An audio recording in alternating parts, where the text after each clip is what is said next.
আসসালামু আলাইকুম এভরিওয়ান, কেমন আছেন সবাই? আশা করি সবাই ভালো আছেন। আজকে শুক্রবার সকালে আমি আর এই যে পিছে শাইন ভাই আর আক্তার মামা, আমরা তিনজন মিলে বেরোইছি চৌগাছার উদ্দেশ্যে।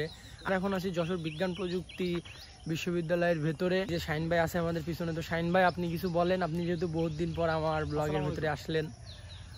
তানভীরের সাথে অনেকদিন পর রাইড যদি বলতে হয় তাহলে একটু গোড়ার দিকে যেতে হবে, কিন্তু আমরা গোড়ায় আমাদের গন্ডগোল আছে, গোড়ায় গন্ডগোল, এই জন্য আমরা গোড়ার দিকে যাবো না।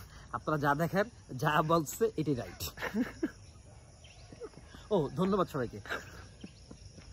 নিউ মার্কেটের এই যে নারিকেল শাড়িতে এই সাইডে দেখেন টোটাল রাস্তা দিয়ে কিন্তু নারিকেল গাছ দিয়ে কিন্তু একটা সুন্দর শাড়ি আছে। তো এই জায়গাটা থেকে আমরা এখন যাব বর্ডার এরিয়াতে, এটার নাম হচ্ছে কাবিলপুর। তো এখান থেকে ওইটা মেবি 9 কিলোমিটার। তো আমরা বেশি কথা না বেরিয়ে চলুন ডিরেক্ট আপনাদের সাথে দেখা হচ্ছে ইন্ডিয়ান বর্ডারে।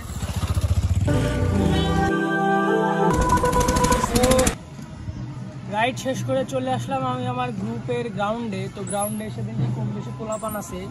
তো আমিও ভাবলাম যে বাসায় যাওয়ার আগে একটু প্র্যাকটিস হয়ে যায়। তো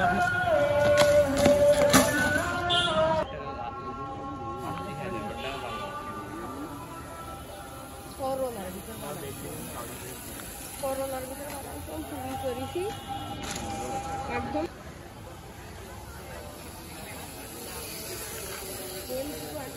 মোটামুটি আর কি, তেমন নাই।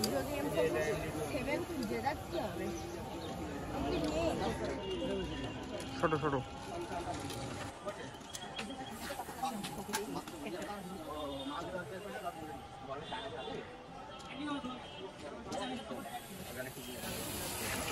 তো আজকের ভিডিওটা ছিল এই পর্যন্তই। রাইড দিয়ে টোটাল অনেক কষ্ট হয়ে গেছে, তো আজকে অনেক রোদ ছিল আর এখনই মনে হয় বৃষ্টি নামবে। তো আজকের ব্লগটা ছিল এই পর্যন্তই। থাকবেন, সুস্থ থাকবেন, and thanks for watching.